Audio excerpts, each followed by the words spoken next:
Friendship in Harry Potter. It's up there as one of the most appealing parts of the series. It's a driving force of the franchise and is something that deserves a closer look. That's why I decided to make a video going over the 10 best friendships in the Harry Potter series.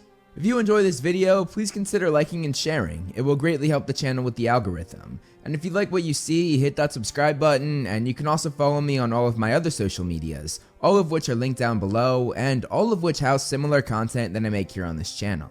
One of the most unique objects in Harry Potter is the famous Weasley clock, something that everyone who has read the books or seen the movies remembers. I'm sure many of you have dreamed of having this incredible clock in your own home, and now that is possible. Zeewood has made the first officially licensed Weasley-inspired clock where you can insert photos of your own friends and family and move the clock hands just like in the movie. I added my closest friends and family to my clock, and when I take a step back to look at it, it's pretty amazing to see this Weasley family relic become a relic for my own family. The intricate detail on this piece is nothing less than incredible. The burrow pops perfectly over the rest of the scenery, and the woodwork is intricate and beautiful. It is also so accurate to the piece from the movie, even having the twisted columns on the side as well as the hangings. And one of the best parts is the inclusion of one of my favorite lines in the series. It's not much,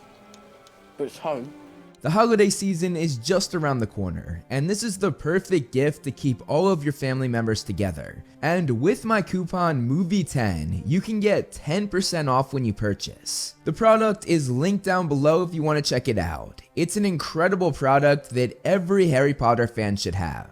Thanks Zeewood for sponsoring this video. Now, back to the show. The friendship that takes the number 10 spot is Lavender Brown and Parvati Patil.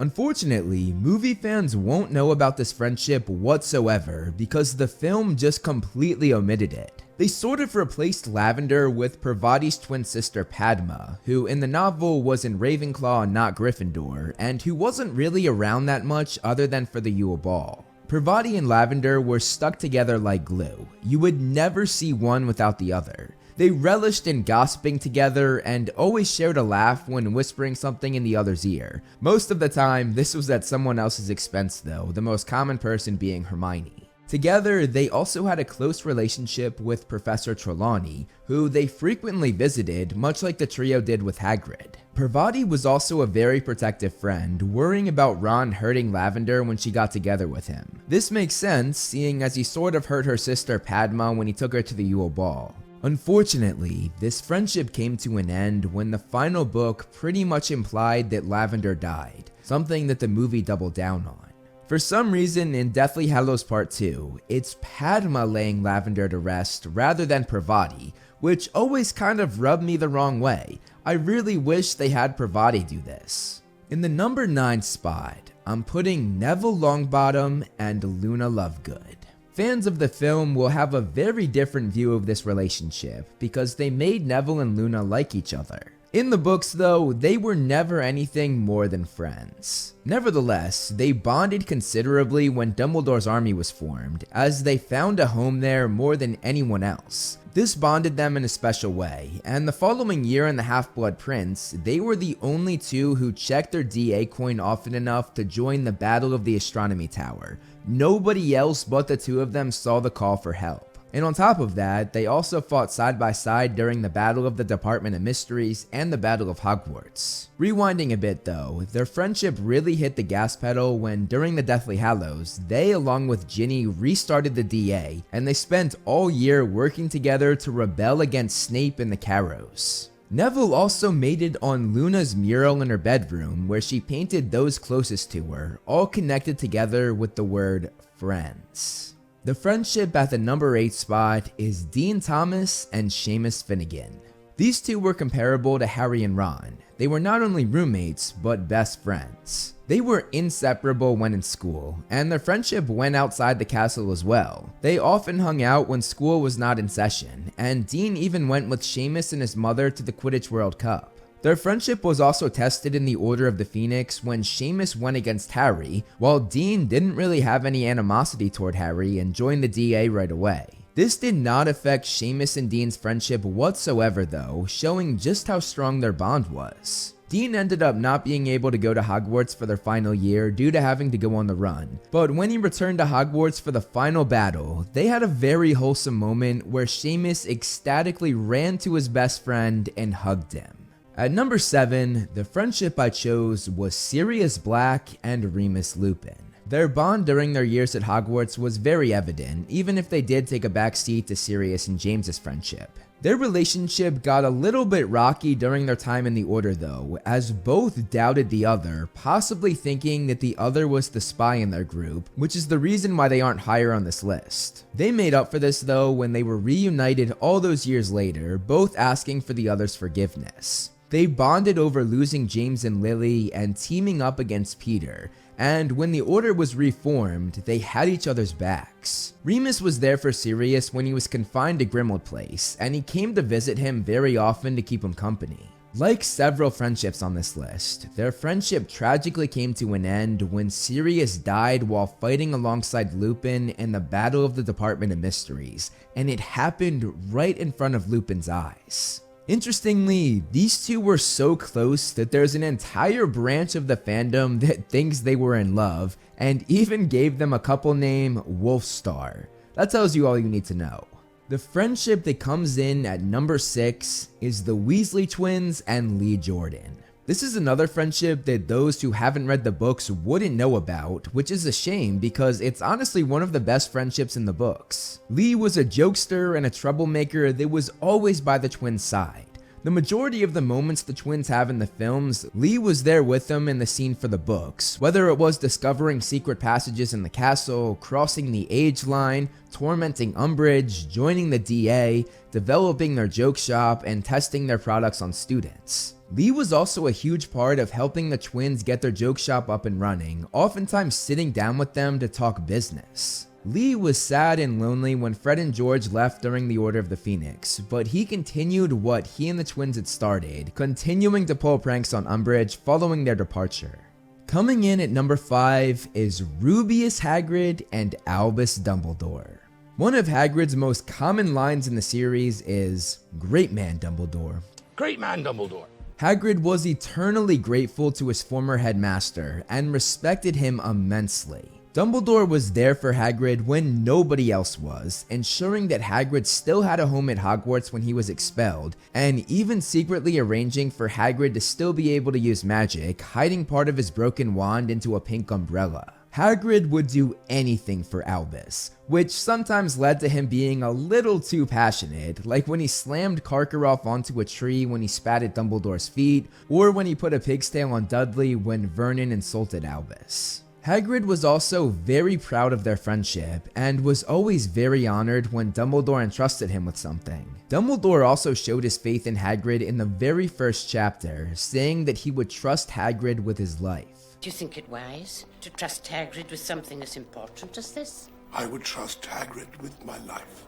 We have yet another friendship that ended tragically. When Dumbledore died, Hagrid was the one who carried his fallen friend's body to his white tomb during his funeral, something he did with endless tears in his eyes. The friendship chosen for the number 4 spot is Harry Potter and Rubeus Hagrid. Hagrid was the person that exposed Harry to the wizarding world, and he became Harry's first real friend in his life, which will always cement their bond. They had a lot in common, both being orphans and standing out for something when they went to school, whether it be because of their large size or because of their fame. One of the best things Hagrid did for Harry was ensure that the memory of his parents was never lost. He told Harry that his parents would be proud of him on several occasions, and also made a scrapbook with loads of pictures, which meant so much to Harry. And Harry was there for Hagrid as well. He helped save Buckbeak, he stood by Hagrid when his half-giant status was exposed, and most of all, he helped clear Hagrid's name. It's also quite fitting that Hagrid not only brought Harry to the Dursleys when he was a baby, but was also the person that took him away from the Dursleys for the last time, both of which he did on the same motorbike. I brought you here 16 years ago when you were no bigger than a bow truckle. Seems only right that I should be the one to take you away now. One of the most emotional moments in their relationship was Hagrid carrying what he thought was Harry's dead body back to the castle, and his reaction to this shows how big of a loss this was for him. These two will always be tied together for so many different and wonderful reasons. The friendship that comes in at number 3 is Albus Dumbledore and Minerva McGonagall. I feel like this is a friendship that's slept on, or at least is not as appreciated as it should be. Minerva knew Dumbledore for the majority of her life. Albus was her favorite professor, and though Dumbledore would never admit it, she was his favorite student during her time at Hogwarts. They spent a lot of time together as Dumbledore helped Minerva become an animagus, an extensive process that takes a very long time and is very difficult to complete. When Minerva came back to Hogwarts to teach, she and Dumbledore grew even closer, as Albus was the head of her department where he again took her under his wing. When Dumbledore became headmaster, he promoted Minerva to his spot as the head of the Transfiguration department and made her deputy headmistress, showing how much he trusted her. Minerva was incredibly loyal to Dumbledore. One time, she was even prepared to fight Fudge, the Aurors, and the Ministry to stop them from arresting Albus. There was one night that advanced their friendship more than anything else though. The night I'm speaking of saw Dumbledore find a crying Minerva, and he immediately joined her and comforted her. A tearful Minerva told him that she just got the news that the love of her life had married another woman. Albus consoled her, and then he opened up, telling her about his own family past and the guilt that he felt about his sister's death, something he shared with almost nobody. The quote that embodies their bond goes as follows: "The confidence exchanged that night between two immensely private and reserved characters were to form the basis of a lasting mutual esteem and friendship." At number 2, the friendship I chose was James Potter and Sirius Black. These two had one of the strongest bonds in the whole series. They were each other's first friend at Hogwarts, and they were inseparable from that point on. They connected over some not great things like being troublemakers and bullying. When they got to tensions and sat in different rooms, they used a two-way mirror to talk to each other, not even being able to go an hour without talking to the other. They of course became animaguses together, which they also helped Peter do as well, and with their friend group, the Marauders, they snuck around the castle and the grounds, getting up to all sorts of dangerous, thrilling, and fun times. James and Sirius were absolutely, without question, the standout friendship in the Marauders friend group. As time went on, they were pretty much brothers. Sirius eventually moved out of his family's home in Grimmauld Place and moved in full-time with the Potters, where James's parents eventually adopted Sirius as their own son, making James and Sirius's brotherhood even more pronounced. When they finished school and James and Lily were getting married, James made Sirius his best man, and Sirius stood up on the altar proudly with his best friend.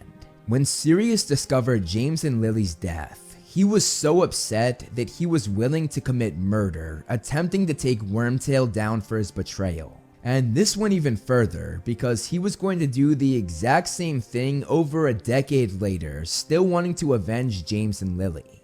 Throughout the later books, there is a constant theme in Sirius's character that shows just how much he misses James, mourning the loss of his brother. It's been 14 years. And still a day doesn't go by. I miss you, Dad. Before I go over number 1, here are some honorable mentions. Harry and Dobby, a very unconventional friendship. Luna and Harry, an odd but sweet friendship. And Harry and Hedwig, a friendship that helped Harry get through his days at the Dursleys, and a friendship that, like many others, ended tragically. And now number 1, I'm sure it's no surprise that I have the Golden Trio taking the top spot. Why is it, when something happens, it is always you three? Believe me, Professor, I've been asking myself the same question for 6 years. Harry, Ron, and Hermione are the friends that every fan of the series longs for. For all three of them, their friendship was the cornerstone of their time at Hogwarts. They went through so many wild adventures together, each one bringing them closer. Ron and Hermione were the people that Harry leaned on more than anybody else during hard times, and all three of them knew that that would be reciprocated no matter what. After fighting in many battles together, becoming an official family through marriages, and having children of their own who were all cousins, they remained a huge part in each other's lives, showing that this incredible friendship would last forever.